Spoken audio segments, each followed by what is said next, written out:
होइन हौ बडा के गर्दै हौ बाबु के गर्नु र अब पार्टी दर्ता गरौँ भनेको नेपालमा त हर्ख सम्पाङ कुलमान घिसिङ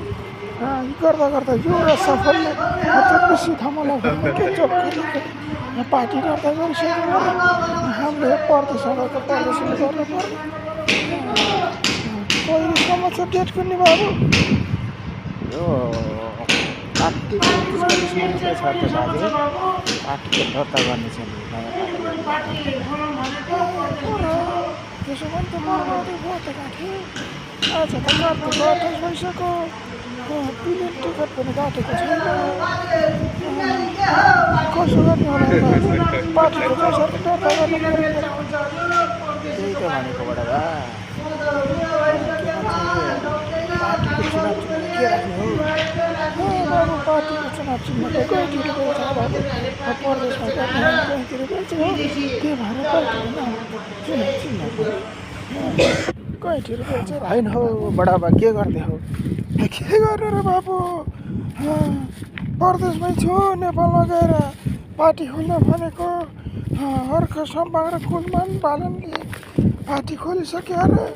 गर्दा गर्दा युवराज सफलले खोल्छ अरे कुन पार्टी खोल्नु त बडा कुन पार्टी खोल्ने र हामी त परदेशमा बस्ने मान्छे बाबु गैँठी र बेल्चा चुनाव चिन्ह हो परदेशी घरदेशी हो हाम्रो पार्टीको नाम